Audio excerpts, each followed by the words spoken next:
Hi, everyone. Welcome to the Preservation Resource Center's first ever virtual shotgun house tour presented by Entablature Design Build and Entablature Realty. I'm Serena Mohan, the Director of Public Programming and Events for the Preservation Resource Center, and I am so happy to have everyone here today to join us in checking out the second home in our tour installation. As you guys know, we're doing a different house each week over the course of the summer on Sunday afternoons, so you guys can enjoy some wonderful architecture even while you're stuck at home. So I just wanted to cover a few points of business before we get started and we get to see this incredible house. First of all, I just want to thank you guys for being here. Thank you for loving New Orleans architecture. To our members who are in the audience, thank you for being members. Thank you for supporting us. I also just want to note that today's event is in fact a fundraiser. The Shotgun House Tour is one of the PRC's signature events. And like so many nonprofits around the globe, really, we weren't able to hold our spring events this year, including Shotgun House Tour, which was scheduled initially for March. And we are so lucky to have our generous sponsors supporting us through this and through this transition to virtual programming. But we are asking for a suggested donation of $25, which would have been the price of the ticket. So please do consider supporting the PRC, whether through a through a donation, which you can make at prcno.org anytime during this presentation or after. Or through membership. If you're not yet a member of the PRC, please consider becoming a member. Not only does membership sustain us throughout the year, but members also receive incredible benefits with their membership, including access to exclusive member events, online and in person, depending on the circumstances, and also the incredible award-winning Preservation in Print magazine delivered to your door throughout the year. That magazine it's fantastic. It's a wonderful way to learn about preservation issues and to look at some beautiful historic New Orleans architecture, again, from the comfort of your own home. So please consider joining us as a member if you're not yet a member. I also want to thank our sponsors quickly. The tour is presented by Entablature Design Build and Entablature Realty, and we are incredibly grateful to them for that presenting sponsorship. But we have so many sponsors that have made this tour possible, so I just want to give them a quick shout out.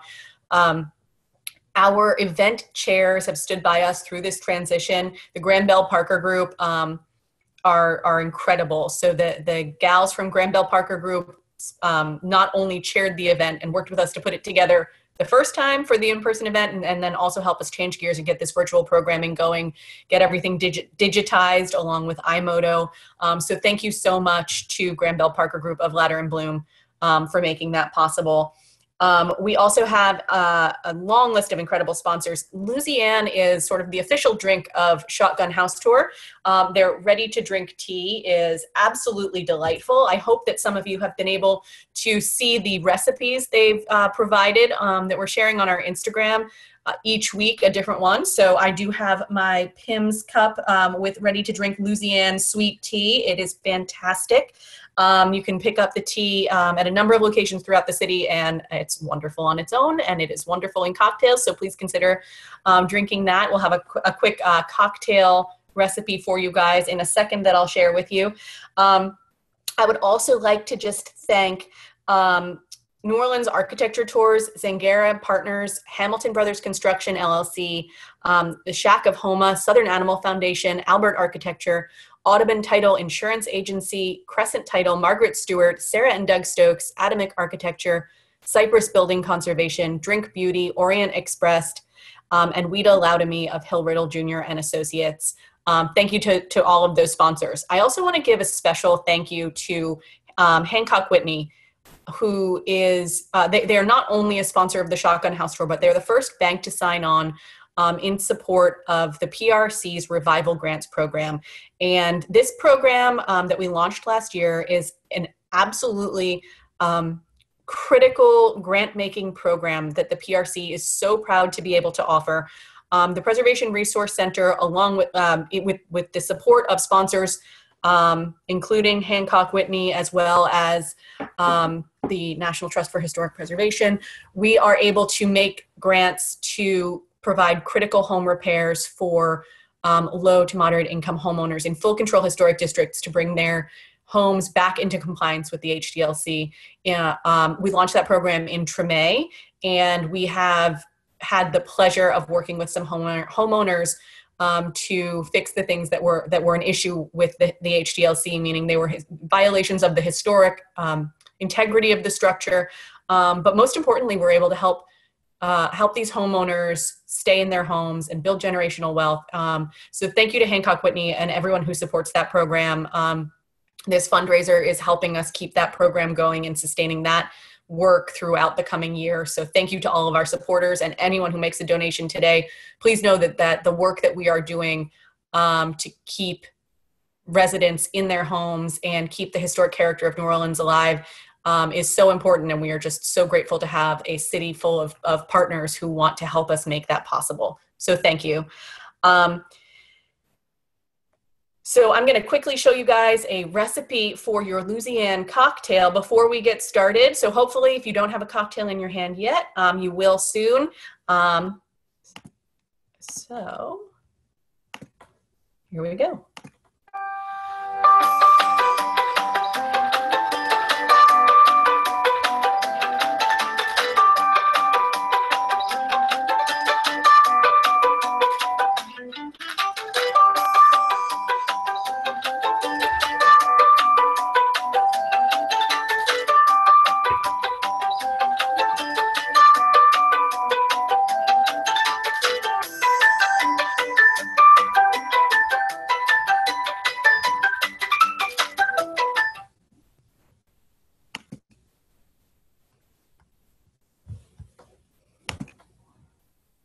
All right, thank you everyone.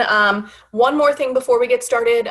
For those of you who are in Zoom with us, watching on the Zoom platform, you'll note that your cameras and your mics are not enabled.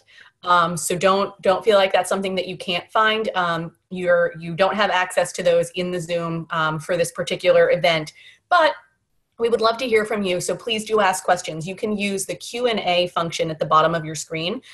Type in a question. I'll be watching those, so if it pertains to something in particular that we're looking at any given moment, I can be looking at that. But we will have time for questions and answers at the end of our program today. So please feel free to put those in the Q&A box. There's also a chat feature. If you're having any technical issues, feel free to chat me in that box, and I can try to walk you through this while we're doing the tour. For those of you who are watching on Facebook, thank you for joining us. If you type in questions on Facebook, we may or may not see them, so you're welcome to give it a try. Sometimes we're able to see that stuff, and it's relayed to me. But in the future, if you want to make sure that your questions are able to be front and center, the best way to do that is to register at prcno.org for the Zoom for each event. And each of these Shotgun House Tour events is going to have its own Zoom. So hopefully you guys will register for more if you like what you see today. And so without further ado, I would like to introduce our incredible homeowner today. Some of you may note that this is a different house than what we had initially said we were going to feature for today. But we are so lucky that Jessica and Joe Cloyd are willing to share their incredible shotgun house with us. It is a fabulous renovation. Jessica and Joe are seasoned renovators. They have done work in Ocean Springs, and we'll hear a little bit more about sort of their story and their history of renovating and why they love taking on projects so much. So without further ado, I want to introduce Jessica Cloyd, who is going to take us on a tour of her wonderful Uptown Shotgun House. Thank you, Jessica. You're welcome. So much. It was exciting to hear such a great list of sponsors that you have. Wonderful. So I'm going to walk you through our getaway home here on Upperline and just tell you a little bit about how we made it work for our family and what we were able to preserve and what we could tweak just a little bit to make fully functional for the modern era. And it's been fabulous. We've been in the home for 4 years and 2 years post renovation at this point, and we love every minute of it. So the first thing we did when we bought the house it was immediately needing to be painted. And so we weren't quite ready to renovate the whole thing at that point, but we did hire a preservation color expert, Louis Aubert, I think is exactly how you say his last name, Mr. Color unofficially, to come up with a way to highlight all of the beautiful millwork that we have, very ornate, lace-like up top. The Kuhn block, I think is how you say it, pronounce it, pardon my ignorance on some of these terms. But we put the best to the test on that. We were very happy that we got sort of a neutral colors that still were very bright and cheery, and we're able to really showcase what an amazing front stoop we have. So we were able to replace just the gas lantern, do some paint work. A lot of that was how we bought it before, and in very, very good condition. We just wanted to be able to highlight everything kind of here on the ceiling. So that was the very first thing that we did. We did, of course, like everyone has to, re-brick, or we went from sidewalk to brick out here in the front, planted some trees, all that fun stuff on the landscape side, to make sure our frontscape was how we wanted it to be for our neighbors. And then we really kind of lived in the house for about 18 months before we started our renovation, and did do quite a bit of work, as you're about to see, to make it functional for us. It was 3 stories when we bought it, but the first story just needed some flip around. But what it had was just the most amazing bones. We looked at houses with our real estate agent for weeks, and just sort of kept coming back to this, because when we walked in the door, as you're about to see, it just straight out kind of goes through the courtyard, and there's just flooding with natural light, and you immediately feel like you're in New Orleans. And that's exactly what we wanted. As we're not from the city and we were coming here to sort of decompress, we wanted to, even if we sat in the house, we wanted to feel like the whole time we were sitting in the house, we are in New Orleans. We know it from every fiber of our being and every time we look around.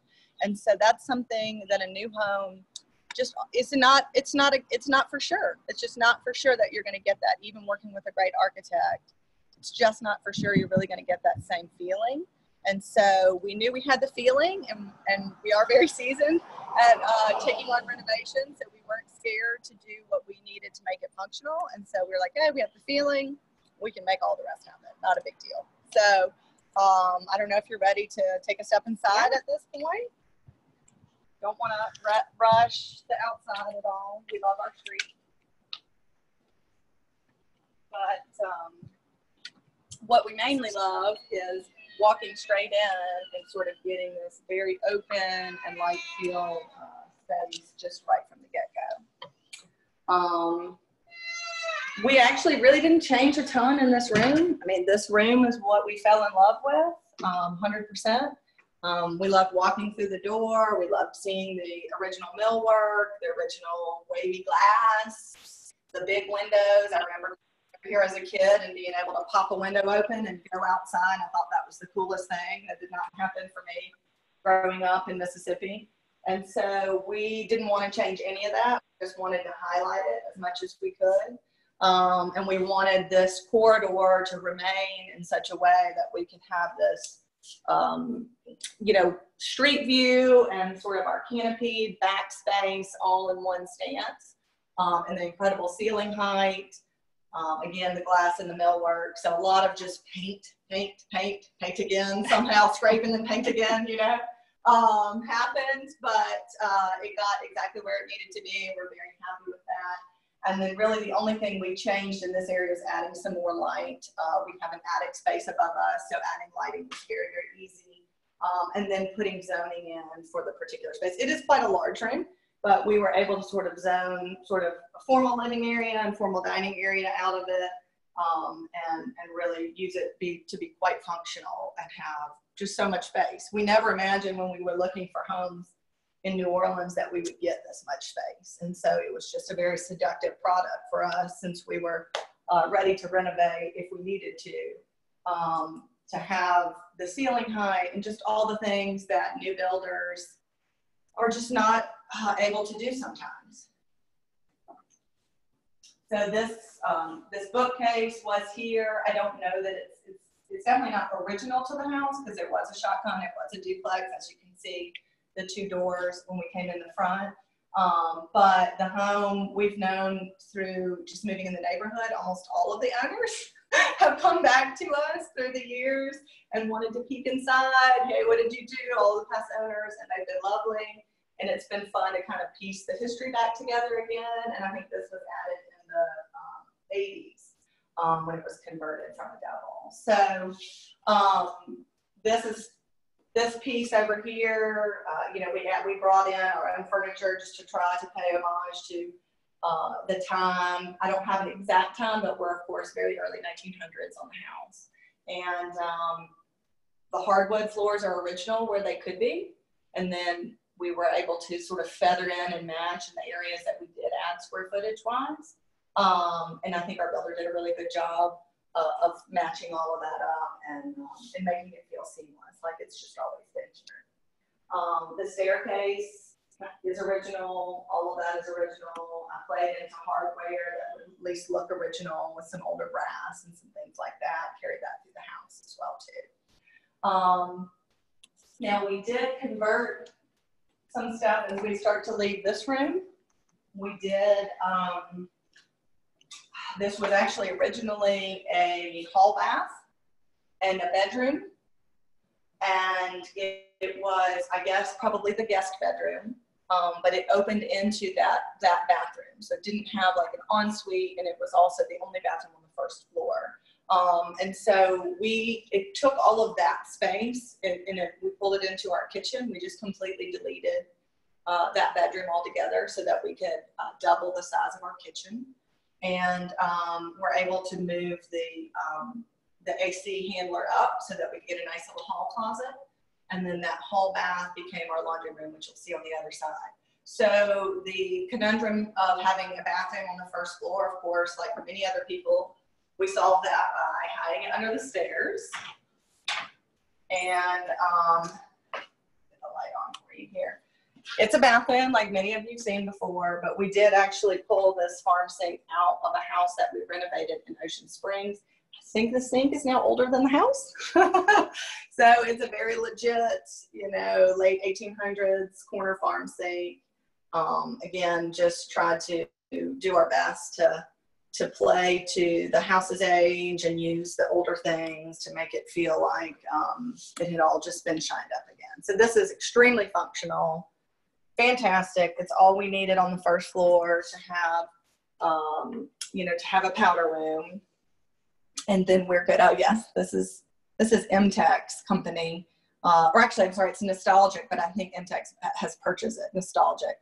I found a lot of that on House. And these really, I think, they're so modern. Obviously, you can tell they're not original, but it's, again, another way to just sort of say, well, this house would have had fantastic brass hardware. I didn't want to necessarily dig out old hardware. I wanted it to be functional as my 4-year-old grabbed it and tug at it and all of that. But I felt like this was kind of winning both sides of functional, the practical side, and then also paying homage to the age of the house. Now, this is sort of a room that we use that could be used as a dining room for us with young children. We really needed kind of more of a TV room.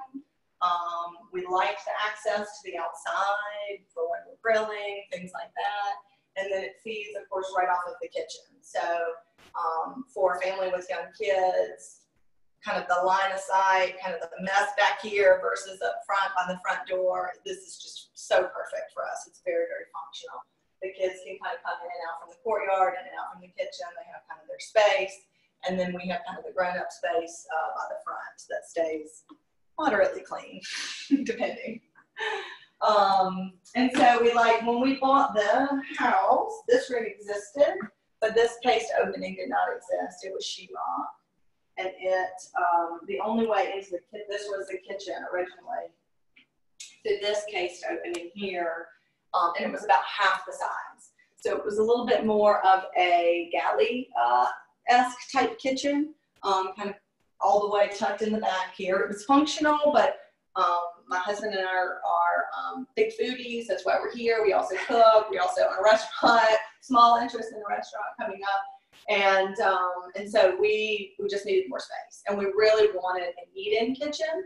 so that again, with the kids, we can kind of keep all of our mess to the back, and it's very functional that way. So we mirrored the original cased opening on this wall here and created a really lovely flow that can kind of come in and out for us, for the kids. If the kids are up and we're having a party, people still want to be in the kitchen. It doesn't matter how lovely you make any of your other spaces, they want to be in the kitchen. And so we are happy to have our company come and hang out in our kitchen as well. We put a lot of our effort into our kitchen. We're big foodies. So we doubled the size. Obviously, we've got a lot of cabinetry. This is a backsplash that my husband and I did on our own.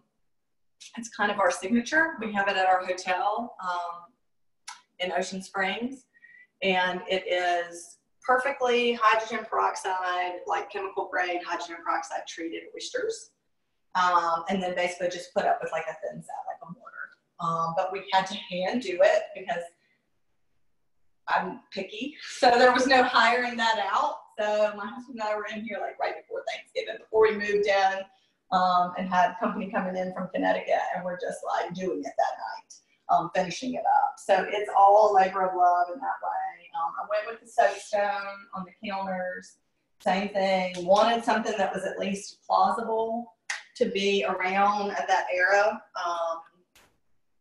Something that could be low maintenance as well. And, you know, this is what you see in a lot of chefs' homes, because you can cut right on it. You can put really hot things on it. You can literally buff it back out and oil it, and it kind of just shines right back up new as it could be.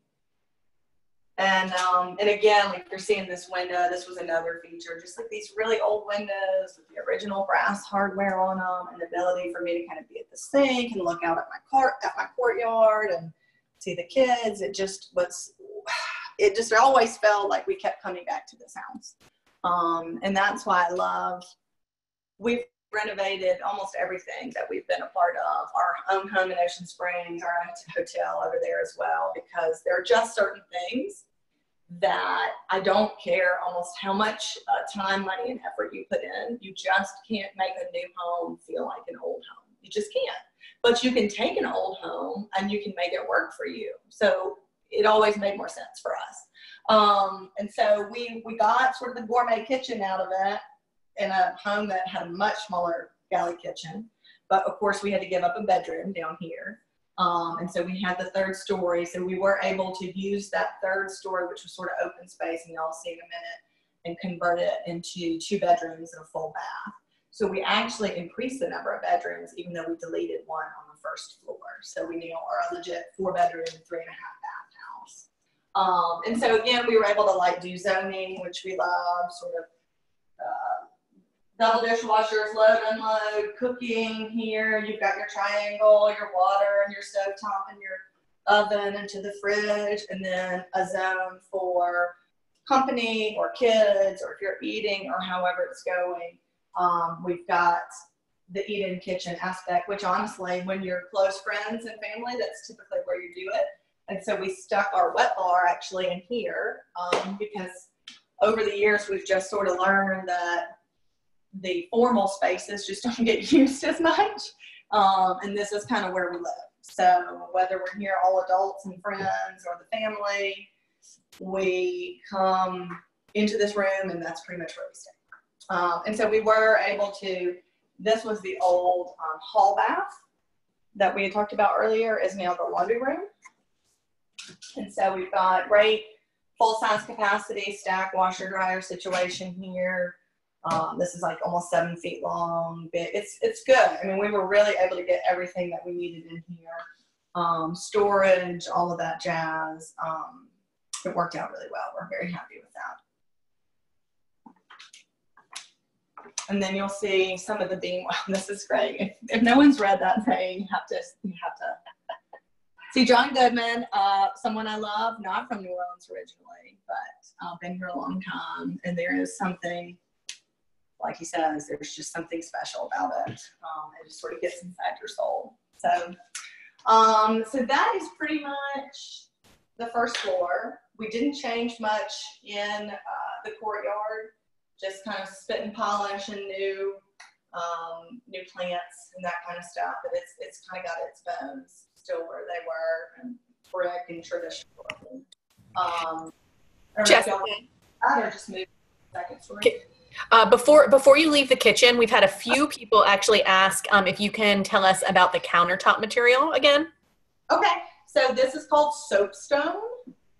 I feel like people, for whatever reason, are nervous about it, because actually, if I were to take that knife and put it on it, you would see the blade, you would see the indent, but you can literally take sandpaper and buff it back out.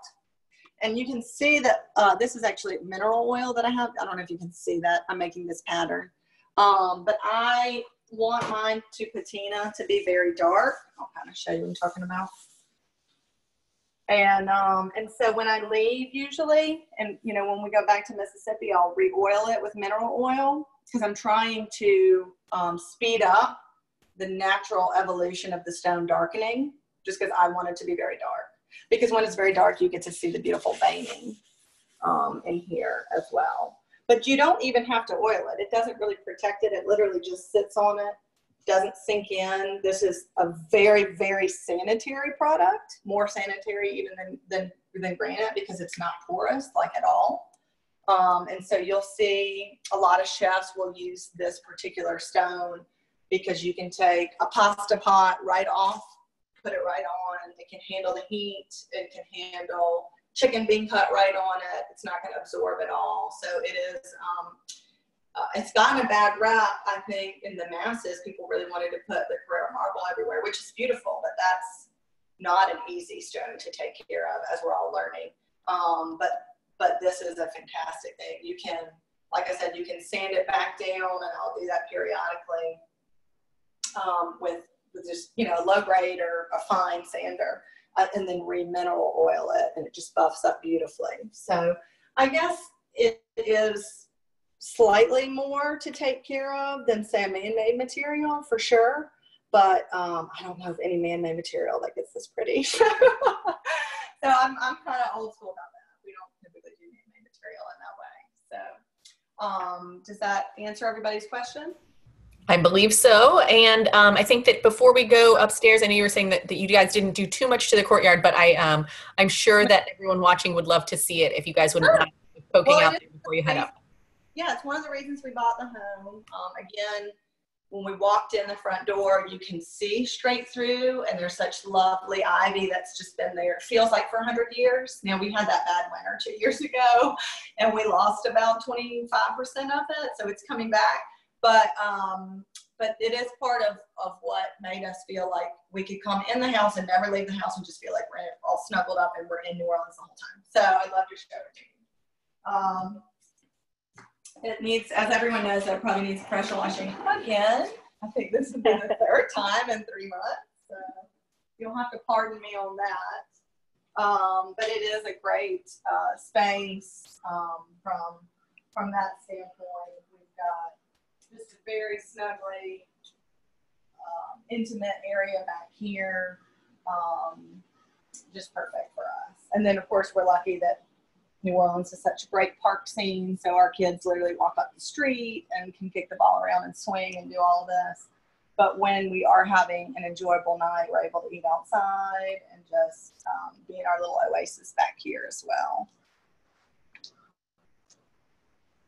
This is actually my favorite time of the year for a courtyard because it's hot, but the plants are so happy. Like, it just feels so much like you're in like Costa Rica or somewhere like that when you get this vegetation that's just so happy. And where we live, even though we're coastal, it still can get a few hard freezes. So several of these plants won't do as well for us. And so we love like having our bird of paradise over here that is just insanely happy. And our variegated ginger, and it's just, the plants are happier here, you know?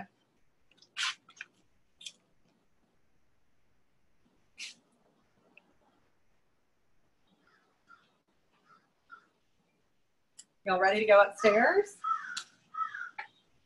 I think we are. If you're willing to take us up, we're ready to see it. Let's go. We're ready.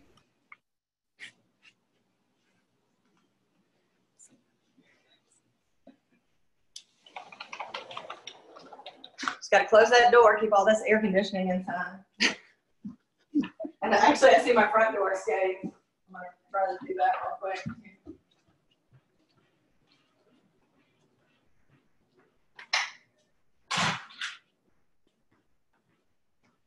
All right, so I think we've covered the first floor. And as I said, we lost a bedroom on the first floor and a full bathroom, but we recouped that when we started changing and renovating upstairs. So if y'all want to follow me, I'll show you what we did here.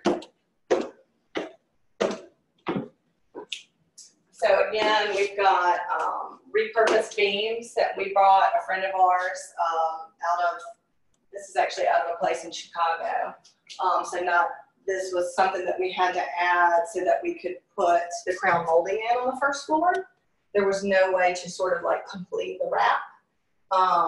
And we are so happy to have crown molding, but also to have such a pretty piece of 200-year-old wood out of an old mill. And then that allowed that crown molding to sort of completely be wrapped on the first floor. It was not here. We added that when we did the renovation. And then just having the natural light up here, these windows are original, like this canopy, this Empire Pinks, it just feels so New Orleans to me. Again, something that I can't have at home because I don't have this random, vortex corridor that's like 27 feet high. So we try to have those kind of touches so that when you're walking through the house, you really realize, oh, I can't have this. This is so different. This is something that's so very specific to this period of time. So we had fun with that. So on the second story, we have our guest bedroom and we have our master. And then we have a full hall bath. That would be like our guest bathroom. We didn't change a ton in this particular room. It is our attic access as you go through the closet. And then that whole front room has fantastic attic space, which is, again, something that we don't have at home. But not a ton was changed to this room. Paint, clean it up. But again, you can see the original windows, the wavy glass, the wood, all original. We just had to kind of repurpose some spots. And then, once that was feathered in, we could restain everything. And so the bathroom, we were able to judge some of that. And I can't tell you this for sure, but I'm told that the marble came out of an old bank building that was torn down. And it's kind of one of my favorite things. So we did not change that. When I first saw it, I thought, I'm absolutely going to have pink marble floors. That's going to be a thing that stays. And so we kind of tried to play the whole rest of the room down with muted colors and more muted on our stone top and in the bathtub and the white tile and all that, just to give this fabulous pink granite its own show, so to speak. Nothing else competing with it. So here we just did, cosmetic renovation, ripped the tub out, and then took the tile all the way up. This originally actually had a skylight in it, so we did have to delete that because we ended up putting the second story up, or the third story in that area up. So we just, judged a little bit, retiled around the tub, new tubs, that kind of stuff. So, and then there was no master when we bought the house. So this room existed. This is the master. The room existed, but it did not have a bathroom.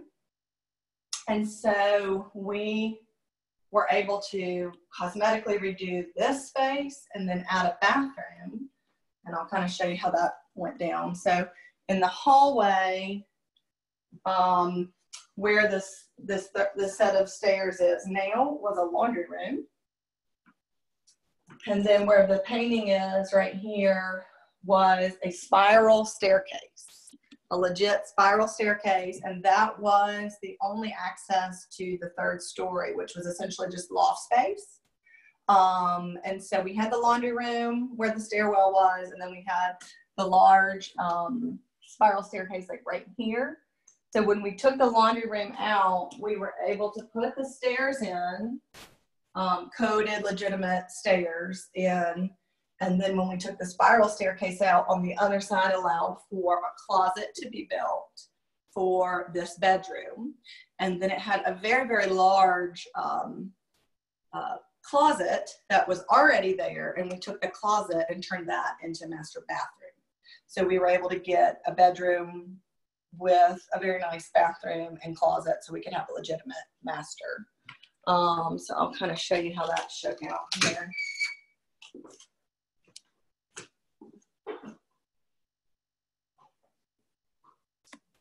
So this was one of our fun little, when we bought, this may not be enough light for you, let's see.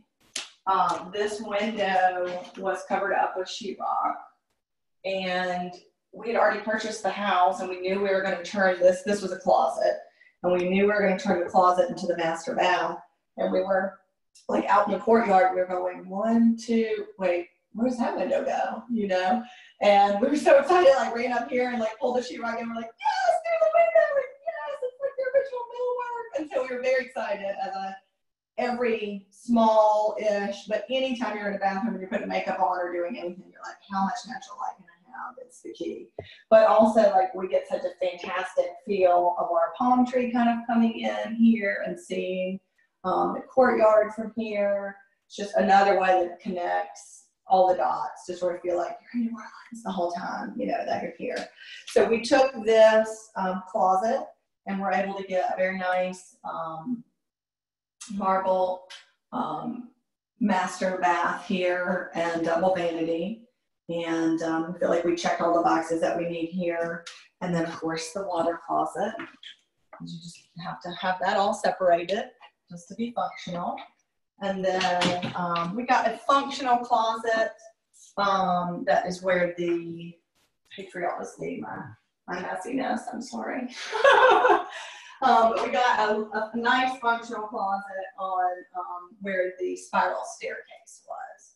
So that was originally the hallway, and there's a spiral staircase there.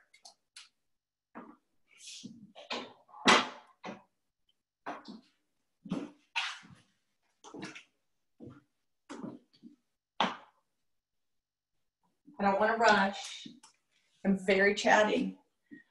We did add sort of I have a lot of focus on lighting. These are Serena and Lily pendants. I used to do a lot of lighting work when I lived in Atlanta and loved really on the first floor too, especially we have a lot of Aiden Gray pieces, just a more modern use of brass, a more modern use of the French chandelier.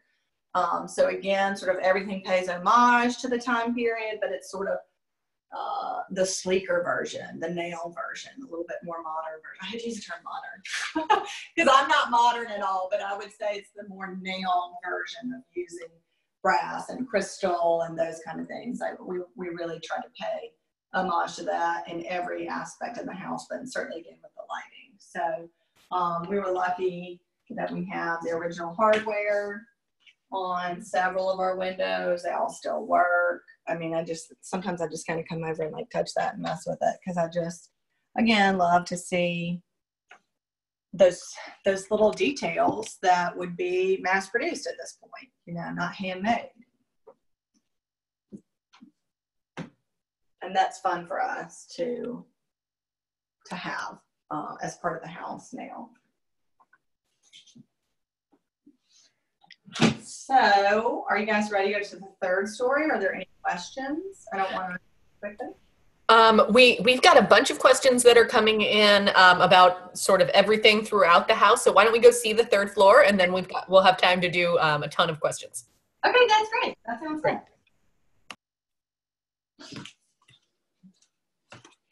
So again, this was a laundry room. And before we put our offer in on the house, we brought our architect over from Ocean Springs, and we made him walk through this space, and we told him our crazy idea, and we made him go home and do the math equation. And he kind of came back after a couple of weeks and was like, yes, we can get coded legitimate stairs in that space. Yes, we can add dormers into the third story so that you can get the ceiling height and the bathroom. And we were like, done. All right, we're buying it. So that was our plan all along, was to convert the third story, which was, again, just sort of open loft space, and be able to have a legitimate staircase and a nice sized bathroom and then 2 bedrooms. So that's what we have done up here. So you'll see, like, this is a dormer ad over here. This is a really fun little view. Like, when I put the kids to bed at night and I get to sort of look close out to the river there and see certain things lit up. It's a really nice little sneak peek out there. And then the other dormer added this bathroom. So we were able to get a very nice full-sized bathroom. And we were able to get a coated set of stairs by adding dormers onto the existing roof for the third story. And then it's sort of his and hers for my son and daughter and their bedrooms up here.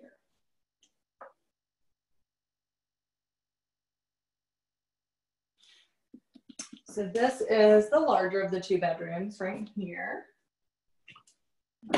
Here. So again, we've got the original hardware and the original windows, which we loved, that we were able to keep. This is just such a fun thing for my kids to have the ability to sort of be up here and feel like they're separate from us and have their little just romantic, you know, semicircle windows to look out and kind of peek on the neighbors, frankly, you know, that kind of stuff. So we were just really happy that these could function, and they were original, or original enough, not original to the early 1900s, but original to this when this third story was added. We don't have like 100% clarity on that, but we think it was like in the 60s. So so again, we like a house that has a story. So the first story is early 1900s. That tells a lot of stories.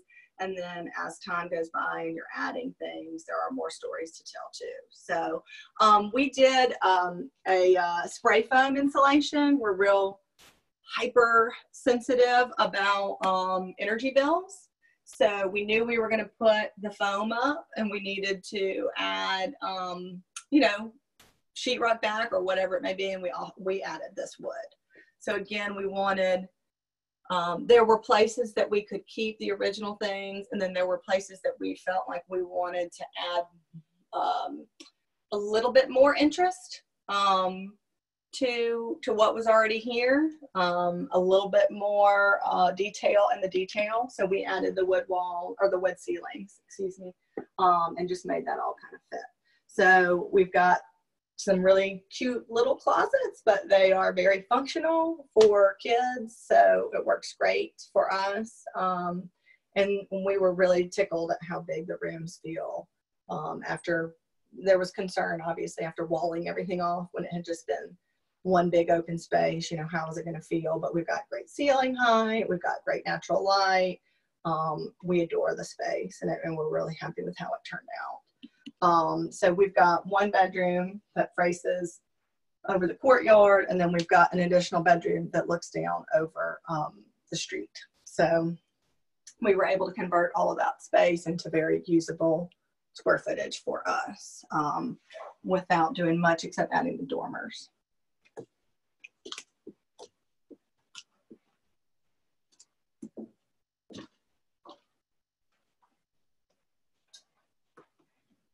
So we actually had to do some work on this window and expand it. So these aren't original, not original hardware, sadly. But we felt like we did a really good job sort of paying homage again to, you know, how it would have looked. And this is one of my favorite views in our house. It's sort of the bird eye view, looking out over the streets. This is my 9-year-old daughter's room. And so as you can tell with the pink and the floral and all of that, she's pretty girly. But we love it. I mean, again, we've got furniture pieces, and we've got a small closet. Can fit 2 twins in here. Just really knew that it would work for us, but even more so excited at just how functional everything was and how it all turned out. So again, tried to use the old school brass. These are actually just Pottery Barn pieces, but they had that sort of feeling, the old school lantern feeling, brass instead of gold and that kind of stuff, and just sort of giving me that feel. We tried to make it so that every time you're in any room in the house, there is a distinct feeling that you're in the city and you know it. And that was important for us. Like I said, this is the second home. We live at the beach, so we're lucky, but most people do the opposite, but we come into the city to decompress and sort of get our creative juices flowing, and to just live in this great city and sort of be in here. But we knew with young kids that we weren't going to be going to wild parties every night. Like, that wasn't feasible. So we had to make sure that the house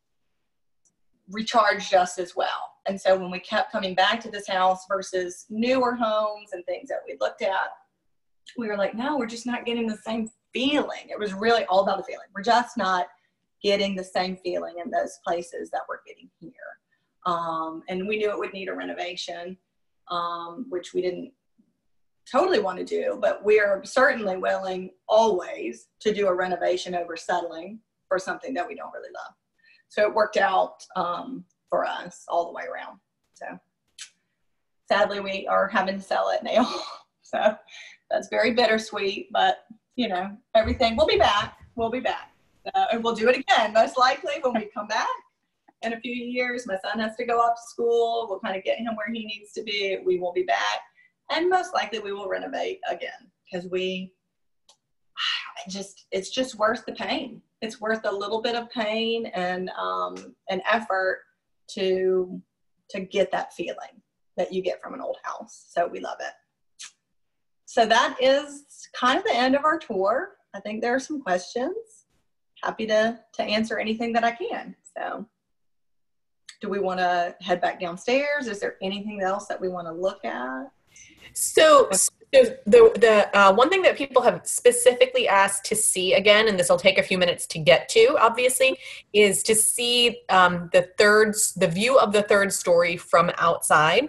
So if you guys are willing at some point during this, while we're doing the Q&A, to sort of make your way, I think because it's not so common to have an additional story above a Camelback, they sort of want to see what that looks like from the street view. Perfect. Yeah, and we could also walk across to my neighbor's house too, if that helps. You know, you really awesome. So. Thank you. Okay. Yeah. Great. So if we're good, we can go ahead and we'll vacate the third story and kind of go down if there aren't any more questions up here. Someone just asked, and I apologize if I missed this. Did you say where you found the fixtures on the third floor? The lighting fixtures. Mm-hmm. These are Pottery Barn. Is that the lantern globe sort of? I believe so. Okay. Yes. Mm-hmm. These are Pottery Barn. These are a local artist, and I'm mad at myself for forgetting his name right now. But he did these, and he did, gosh, it'll come to me. These lamps on the other side of the bed too.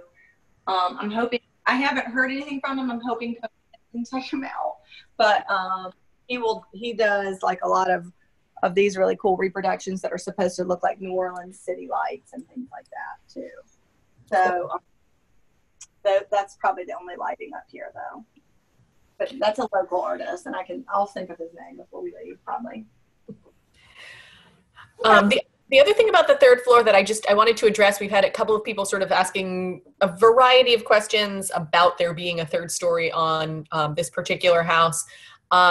Just to clarify, I think some folks who are maybe not as familiar with New Orleans architecture are asking about a second story on a shotgun. So this is called a Camelback shotgun house. While they may, to the best of my understanding, this Camelback may not have been original to the structure when it was built. Story or the second story? The second story, was that original or not original? Do you know? I can't officially attest to that. I mean, we've only had the house 4 years. Mm-hmm. It seems like the person that I talked to maybe 3 owners ago, she gets her hair cut at Charlotte's across the street, is the one that added the 3rd story. And when she owned it in the 80s and 90s, the Camelback, the 2nd story did exist. So I don't know if it's original, exactly how old it is. I'm not sure. I wish I could tell you more. Sorry about that. No, that's okay. So for those of you that are interested, a second story on a shotgun house, so a Camelback house, is fairly common in New Orleans. A 3rd story, so an additional story above the Camelback, is very not common. This is a rare thing in a house like this. So it's very cool to see, which is why so many people are asking if we can sort of see it from the outside and see what it looks like. So thank you. Yes. Careful.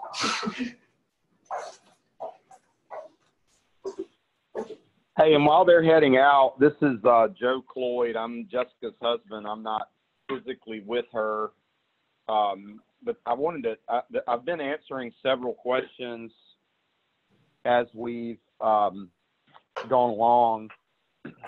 Just to kind of reiterate a few.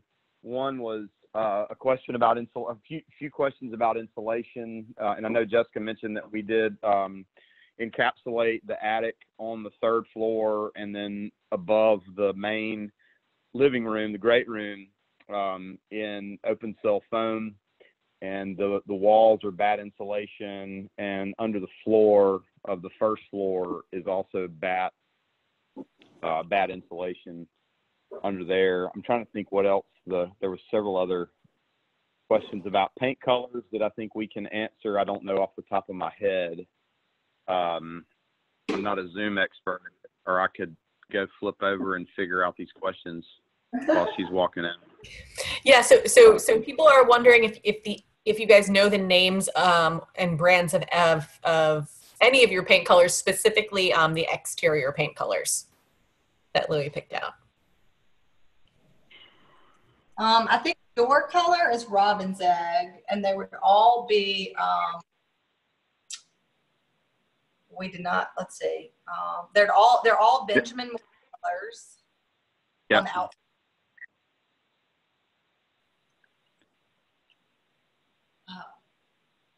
If you can't remember that's totally fine. I know the accent.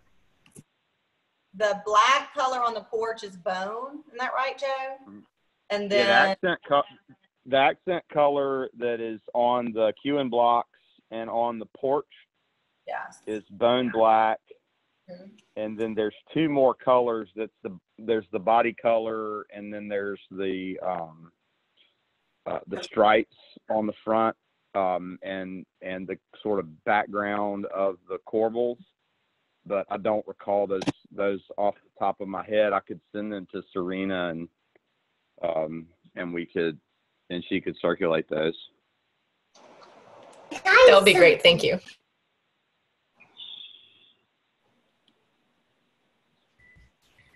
Yeah, if you wouldn't mind sharing the paint colors, that would be fantastic. And then if anyone has any specific questions about that, once we get that information, hopefully we'll be able to relay that to you guys. So we've also had a few questions come in about the very cool piece of art that you have in your den above the couch.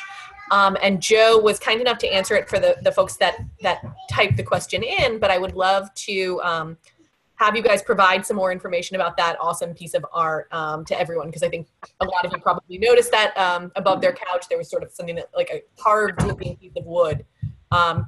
Joe, can you provide the explanation about that really cool art? Yeah, absolutely. So we entered into a combined partnership with the Historic Ocean Springs Association called Jose, and our little boutique hotel over there. It's called The Roost, and the artist that we engaged collectively is a gentleman over there named Chris Stebley. Chris Stebley is the grandson of Walter Anderson, who's an Ocean Springs artist that's regionally well known. And we've done work with Chris a handful of times.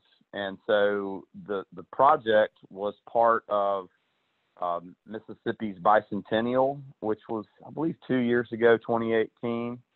And so we as a hotel provided some funding, and we got a matching grant from the state for our city's bicentennial project. So Chris painted this piece of art. It's called All One People, and Lord knows right now it's a very needed statement for people to be able to be following. And he painted the art. We engaged an architect to digitize the art, and then once the art was digitized, we had a local artisan cut it out of a CNC machine. And what we have in that room was actually the first run with the CNC machine before we made the actual outdoor metal sculpture. And that piece in there was carved out of, or was burned, I guess technically, out of birch plywood. And before we cut it out of a 20-foot sheet of metal, we wanted to have a run of a material that wasn't that expensive. And so we ended up with a very neat piece as a result of it. And Jessica had it lacquered in a coral color that you were seeing there. And so it's a really neat piece. And then the final piece of art is on display at the courtyard there at the Roost Hotel in Ocean Springs. So that's that piece.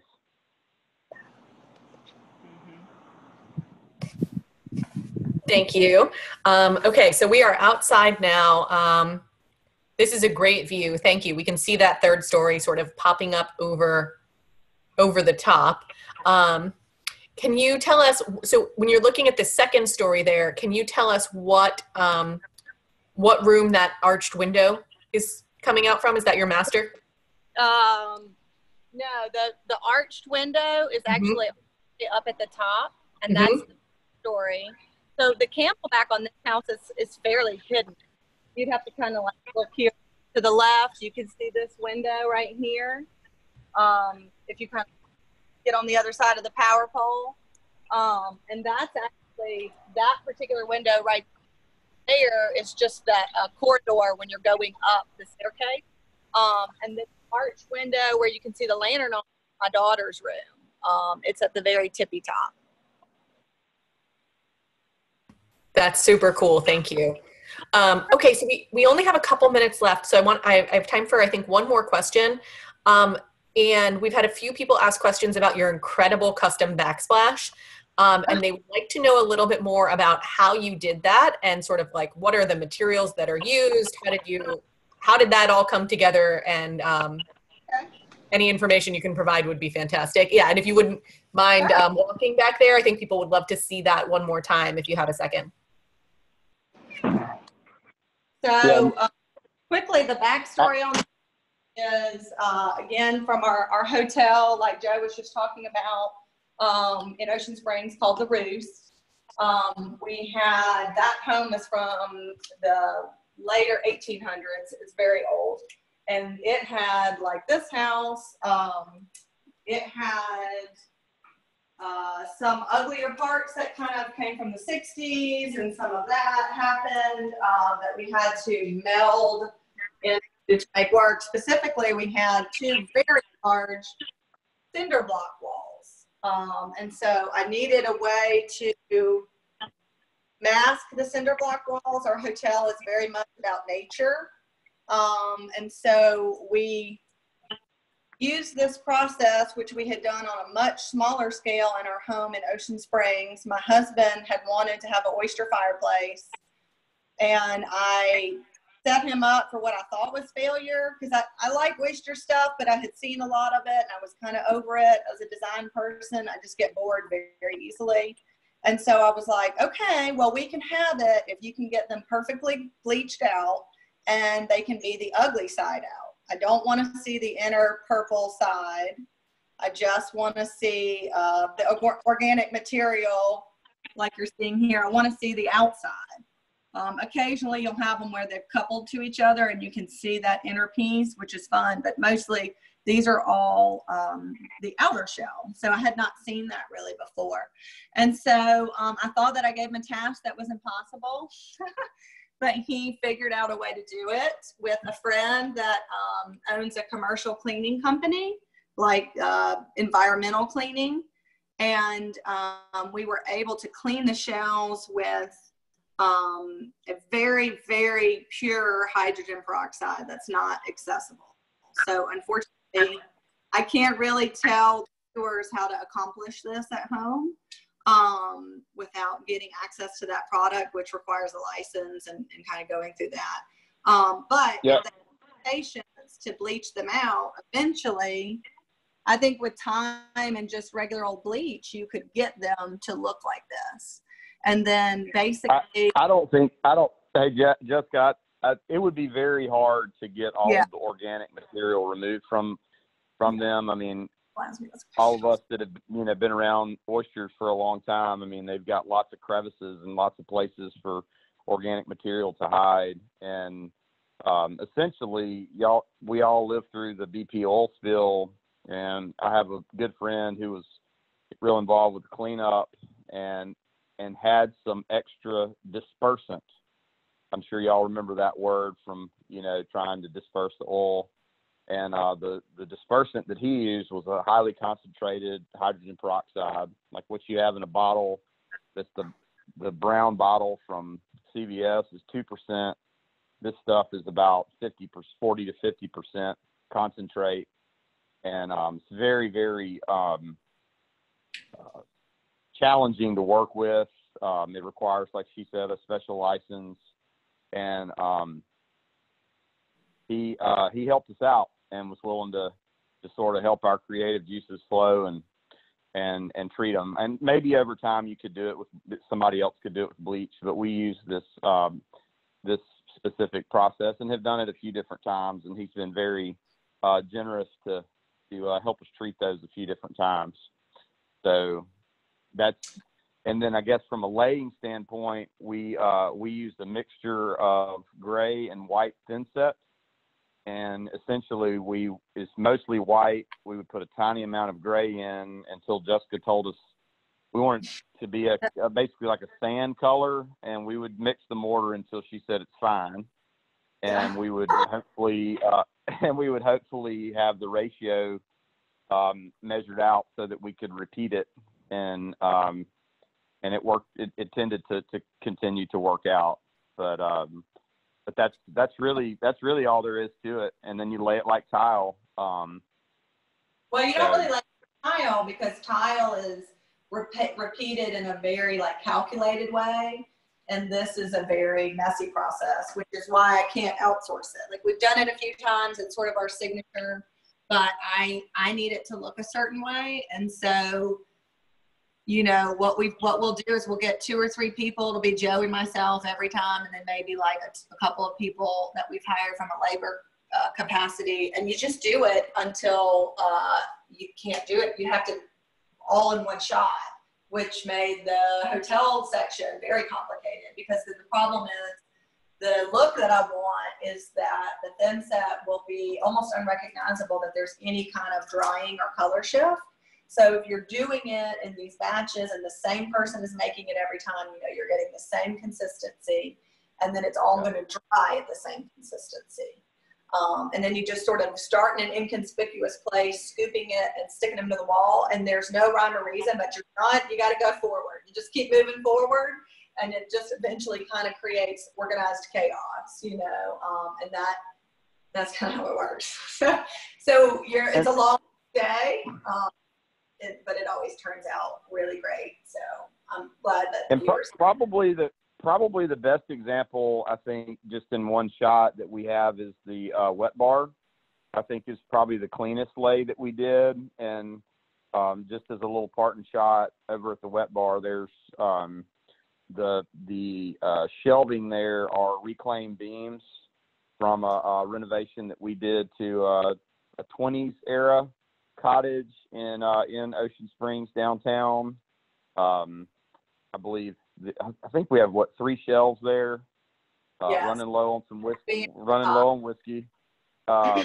and then there's a beam straight up above you as well, all from the same renovation. So we tried to incorporate you know, a little bit of, I guess you would say home, but also to bring a historic product from from another renovation that we've done and be able to repurpose it. And there's little touches like that all over the house. And it was a really neat thing to be a part of. And you did a great job with the description, Jessica. Thanks, babe. Thank you so much. We are out of time. It's after 5. So I know there may have been a couple of questions that we weren't able to get to. So thank you everyone for your patience and understanding. Thank you, Joe and Jessica, for sharing this with us. It's really an incredible project. You guys did a remarkable job. And thank you so much for sharing it with everyone. And as you said earlier, the house is for sale. So, you know, you guys should check it out and see Joe and Jessica's incredible work in person. To everyone who did donate while we were doing this, thank you, thank you, thank you. The Preservation Resource Center is so grateful for your support of all the work we do and of Shotgun House Tour. And I want to just give a quick reminder that next week we have another awesome project coming up next Sunday at 4. Shotgun House Tour continues. We're going to go check out CR Coffee Shop on Magazine Street. And it is a commercial space, but it's a renovated Shotgun. And that should be a really cool dialogue of sort of how you use a house space and adaptively reuse that as a commercial space. We're going to be talking about historic Magazine Street. So please join us for that. We will see you then. Thank you again to Entablature Design Build and Entablature Realty for presenting this tour this year.